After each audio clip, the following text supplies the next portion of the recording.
Hello friends, welcome to Educare circle. My name is Neha Kushwaha. Friends, हम STT exams के लिए important series चला रहे हैं। एक तरीके से रिवीजन हो रहा है शिक्षण कला का। आज हमारा नया टॉपिक है अधिगम। आइए शुरू करते हैं। अधिगम का क्या अर्थ है? अधिगम एक शिक्षण प्रक्रिया का केंद्र बिंदु है। यह एक मनोवैज्ञानिक प्रक्रिया है। अगर समान अर्थ में इसकी बात करें तो अधिगम का अर्थ है सीखना या व्यवहार में जो परिवर्तन होते हैं उसको हम कहते हैं अधिगम। व्यवहार में परिवर्तन दो तरीके के हो सकते हैं, स्थायी परिवर्तन या अस्थायी, दोनों तरीके के हो सकते हैं।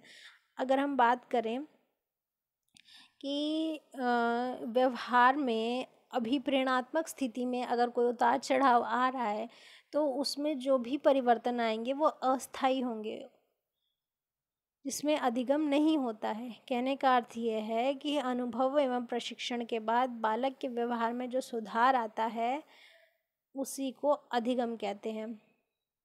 अधिगम की प्रक्रिया सभी जीवों में होती है, हम सबको पता है, किंतु उनकी विशिष्टताएं भिन्न भिन्न होती हैं।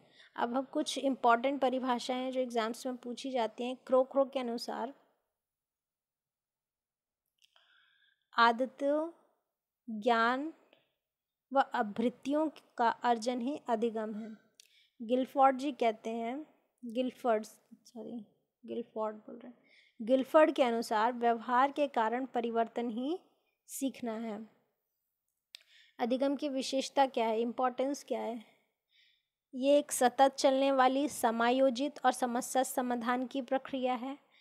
व्यवहार में परिवर्तन की प्रक्रिया है। यह मानसिक प्रक्रिया है। यह विवेकपूर्ण प्रक्रिया है। यह अनुसंधान में भी काम करती है। यह सामाजिक प्रक्रियाओं में भी काम करती है। अधिगम सकारात्मक और नकारात्मक दोनों तरीके की हो सकती है। अधिगम का मूल काम है विकास करना। यह सार्वभौमिक है, यूनिवर्सल है और सक्रिय प्रक्रिया है। यह निरंतर चलती रहती है। अधिगम और शिक्षण में क्या संबंध है? ये हम लोगों के लिए, टीचर्स के लिए सबसे ज़्यादा ज़रूरी एग्ज़ाम में पूछा जाने वाला एक टॉपिक हो सकता है, क्योंकि टीचिंग और लर्निंग ये बहुत बड़ी चीज़ है। आइए इसको जानते हैं। शिक्षण एवं अधिगम एक दूसरे से संबंधित है। शिक्षण बच्चों में अधिगम उत्पन्न करता है। अच्छे शिक्षण का अर्थ है ज़्यादा से ज़्यादा अधिगम करना। प्रशिक्षण अधिगम का उद्दीपन होता है। निर्देशन एवं प्रोत्साहन भी होता है। ये शिक्षण को शिक्षा अधिगम प्रक्रिया का केंद्र बिंदु माना जाता है। इसीलिए शिक्षण को शिक्षा और अधिगम प्रक्रिया का केंद्र बिंदु माना जाता है। टीचिंग लर्निंग प्रोसेस का जो सेंटर पॉइंट है उसको वो क्या होता है? शिक्षण होता है। वहाँ अधिगम को शिक्षण का केंद्रीय उद्देश्य माना जाता है। नेक्स्ट पे आते हैं, शिक्षण अधिगम प्रक्रिया में क्या उनके भाग कौन कौन से हैं? मैकडॉनल्ड के अनुसार, मैकडॉनल्ड जी वो नहीं है, पिज्ज़ा वाले नहीं, ये साइकोलॉजिस्ट हैं। मैकडॉनल्ड के अनुसार समस्त शिक्षण अधिगम प्रक्रिया के 4 भाग होते हैं। कौन कौन से होते हैं? पाठ्यक्रम, अनुदेशन, शिक्षण और अधिगम। कौन कौन से? पाठ्यक्रम, अनुदेशन, शिक्षण और अधिगम।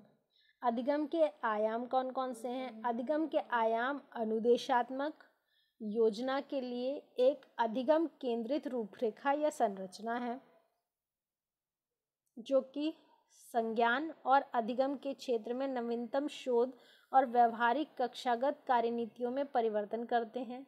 अधिगम कार्य की रूपरेखा शिक्षण अधिगम प्रक्रिया के लिए विभिन्न परिप्रेक्ष्यों में सहायक होती है। विद्यार्थियों के व्यवहार तथा अधिगम लक्ष्यों के 3 क्षेत्र में बांटा जाता है। कौन कौन से 3 क्षेत्रों में बांटा जाता है? ज्ञानात्मक, भावनात्मक और क्रियात्मक। ये अक्सर एग्जाम्स में पूछा भी जाता है कि अधिगम के लक्ष्यों को कितने क्षेत्र में बांटा जाता है? तो 3 क्षेत्र में बांटा जाता है। कौन कौन से? ज्ञानात्मक, भावनात्मक और क्रियात्मक। शिक्षण के द्वारा जब विद्यार्थी के व्यवहार में परिवर्तन होता है तो व्यवहार परिवर्तन अथवा अधिगम इनमें से किसी भी क्षेत्र से के साथ संबंधित हो सकता है। कहने का मतलब ये है कि जब विद्यार्थी के व्यवहार में परिवर्तन हो रहा है तो किसी भी क्षेत्र में हो सकता है, किसी फिक्स्ड क्षेत्र में नहीं होगा कि हम पढ़ाई करा रहे हैं तो एजुकेशन के एकेडमिक्स के ही उसका अच्छा होगा। उसकी बहुत सी सारी चीज़ों में उसका डेवलपमेंट हो सकता है। अधिगम के अनुसार शिक्षण 3 प्रकार के हो सकते हैं। कौन कौन से? शैक्षणिक उद्देश्य और अधिगम के बारे में हम बात कर लेते हैं। शैक्षणिक उद्देश्य कि हम अपना टीचिंग, हमारे गोल्स कौन से हैं, हम कौन सी शिक्षण विधि का हम यूज़ कर सकते हैं और उससे किस तरीके का अधिगम होगा। अगर हम ज्ञानात्मक पक्ष है, हम उस बच्चे का ज्ञानात्मक, हमारा उद्देश्य, शैक्षणिक उद्देश्य कि हम बच्चे में नॉलेज का डेवलपमेंट करें, तो हमें कौन सी शिक्षण विधि यूज़ करनी पड़ेगी? भाषण शिक्षण, भाषण की। उसका अधिगम किस तरीके का होगा? जानना, यानी कि नॉलेज डेवलपमेंट। नेक्स्ट है भावनात्मक। भावनात्मक उद्देश्य के साथ अगर हमें जाना है तो उसके लिए शिक्षण विधि है नाटकीकरण की। और अधिगम किस तरीके का हो सकता है? उसमें अनुभव करना, कि बच्चे नाटक से, अक्सर आपको पता होगा कि नाटक नौटंकी में एक नौटंकी क्यों कराई जाती है, उसका मेन उद्देश्य क्या होता है कि बच्चों को एक मैसेज देना, अनुभव करना, कि बच्चे एक इस तरह की कहानियाँ कहे, नाटक किया जाता है उनको एक मैसेज देने के लिए, अनुभव करवाने के लिए। नेक्स्ट है क्रियात्मक। क्रियात्मक के लिए हम कौन सी शिक्षण विधि का यूज़ कर सकते हैं? प्रयोगात्मक, प्रैक्टिकल मेथड। और ये इससे बच्चे क्या सीखेंगे? लर्निंग बाय डूइंग, जो कहा जाता है करके सीखना। लर्निंग बाय डूइंग, इसमें अधिगम किस तरीके का होगा? बच्चे प्रैक्टिकली करेंगे तो उन्हें आएगा। अब अधिगम के नियमों के बारे में बात कर लेते हैं।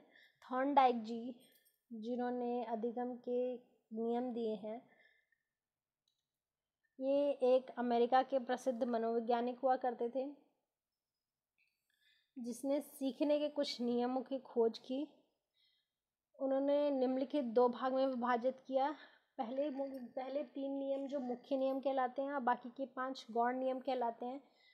पहले 3 नियमों के बारे में बात करते हैं। जो प्राइमरी लॉ ऑफ लर्निंग है, कौन सा है? पहला तत्परता का नियम। तत्परता का नियम क्या कहता है कि जब हम किसी चीज़ को सीखने के लिए तैयार हो जाते हैं, जब हमारे अंदर से आता है कि हमें ये चीज़ सीखनी है, तब हम उस चीज़ को जल्दी से जल्दी सीख लेते हैं। इसके विपरीत जब व्यक्ति को अगर हम कोई काम करने का मन नहीं है, तो वो उस चीज़ को नहीं सीख पाता है। जैसे सपोज़ करें कि आपको साइकिल सीखने का मन है, स्कूटी सीखने का मन है, तब अगर मन है, इच्छा है कि हाँ मैं भी साइकिल चलाना सीखूँ, मैं भी स्कूटी चलाना सीखूँ, कार, बाइक, जो भी चलाना सीखना चाहते हो, अगर आपके अंदर इच्छा है, तत्परता है, तभी आप सीख पाएंगे। अगर आपको ज़बरदस्ती कहा जाएगा चलो सिखाते हैं, तो आप नहीं सीख पाएंगे। ये कहलाता है तत्परता का नियम।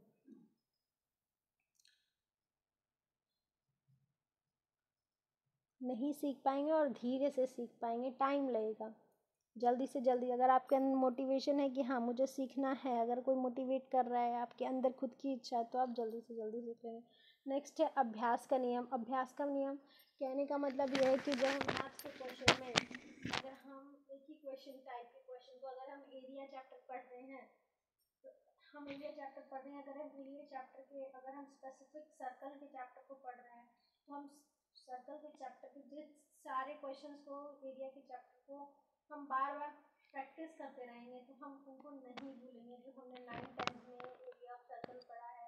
आज भी अगर हम तुमसे कोई पूछे कि एरिया ऑफ सर्कल क्या होता है, फॉर्मूला बताइए, तो आराम से हम बता देंगे पाई आर स्क्वायर। हमें कितनी भी बड़ी प्रॉब्लम दे दी जाए एरिया ऑफ सर्कल से रिलेटेड, हम उसे सॉल्व कर लेंगे। यानी कि अभ्यास का नियम क्या कहता है कि जिस प्रक्रिया की हम बार बार अभ्यास करते हैं, तो उसे हम सीख जाते हैं। अब छोड़ देते हैं, भूल जाते हैं। जैसे कि गणित के सवाल हल करना, टाइप करना, साइकिल चलाना, इनका उपयोग अनुपयोग के नियम भी कहलाता है। नेक्स्ट है प्रभाव का नियम। इस नियम के अनुसार जीवन में जिस कार्य को करने पर व्यक्ति को अच्छा प्रभाव पड़ता है या सुख संतोष मिलता है, वह उन्हें सीखने का प्रयत्न करता है, और जिन कार्य को करने पर व्यक्ति को बुरा प्रभाव पड़ता है उसे छोड़ देता है। इस नियम को सुख दुख का या पुरस्कार या दंड का नियम भी कहा जाता है। अब गौण नियमों की बात कर लेते हैं। बहु अनुक्रियात्मक नियम। इस नियम के अनुसार व्यक्ति के सामने किसी नई समस्या के आने पर उसे सुलझाने के लिए वह विभिन्न प्रतिक्रियाओं के हल ढूंढने का प्रयत्न करता है।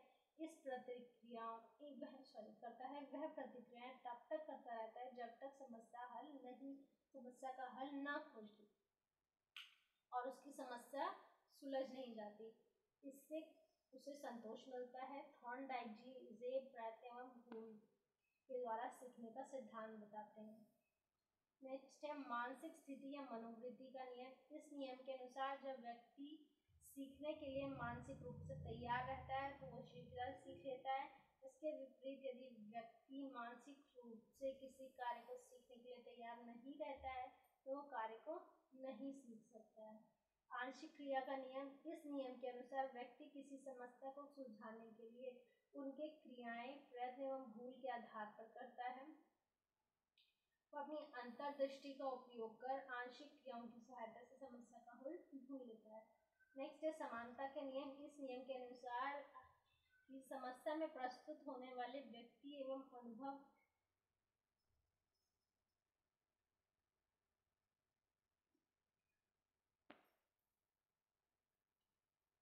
स्वतः ही स्थानांतरित होकर सीखने में मदद करते हैं।